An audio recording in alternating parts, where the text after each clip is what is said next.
Well, New Jersey is known for its most famous inventor, the great Thomas Edison. But what about the number of innovators whose stories have never been told or were suppressed, like those of many black inventors? North Jersey resident and innovator himself, James Howard, is on a mission to highlight the contributions of black inventors, both past and present, by opening a museum to showcase their work. And he's on the cusp of making it a reality. James Howard is in the studio with me now for more. James, great to meet you. What inspired to set out on this venture to create a museum? Wow.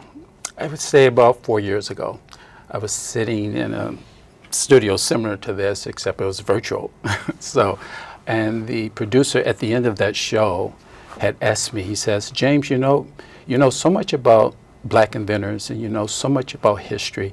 He says, have you ever thought about opening up a Black Inventors Hall of Fame? And that just sort of marinated for about 3 months. And 3 months later, he and I were both opening up the Black Inventors Hall of Fame. So you start this nonprofit. Who and what are you looking to highlight? Who are some of the inventors you think the public needs to know about? Oh, yes. We're going to begin with Ellen Eglin.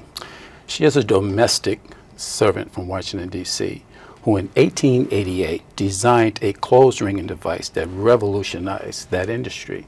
Problem was, she was afraid to get her name out there. So rather than sign the patent in her name, she gave over the rights to an agent. He went on to make millions on this device. She made $18, right? And when asked 3 years later why she sold her patent for so little, this is what she said. You know I'm black, and if it had been known that a colored woman designed the product, white women would not have purchased it. Ellen Eglin, she said that for a short-lived women's innovation magazine. Yeah. That's powerful, and yeah. I must think that there are so many similar stories like that, and more that you've unearthed. Oh, yes, indeed. The most poignant, in fact, is that of Charles Frederick Page. And Charles Frederick Page was an enslaved man who raised 13 kids, self-taught, right? And yet he was ambitious enough to design an airship and then have the audacity and the passion to try to sell that airship, not necessarily sell it, but try to ship that airship off to the 1904 Louisiana World's Fair. Wow. Well, Brianna, unfortunately, it never made it. It was stolen. It was interrupted. And the world has never seen Charles Frederick Page's airship.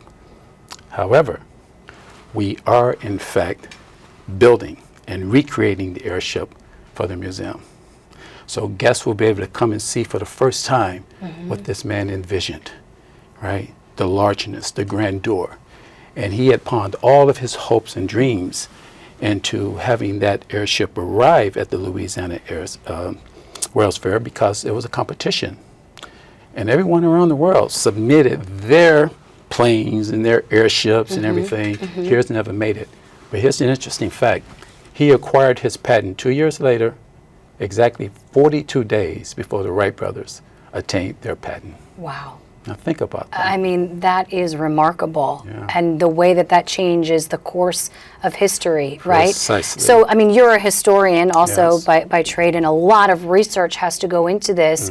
I know it's looking like you're going to acquire a space in West Orange to be able to put this museum out there for folks. Yes. And so what do you want them to know? And what should people know about coming to see this work? I mean, this ingenuity. I think what I want them to know is that this is a place for everyone, right? To become inspired, to become informed, right?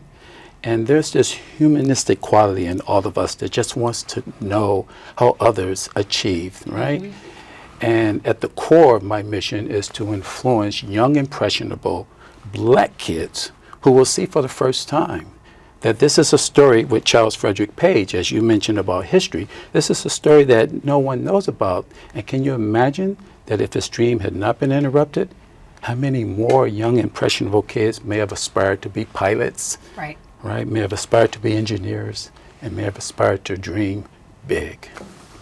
James Howard, thank you so much for your inspiration. Thank you for coming in. My absolute pleasure. Thank you.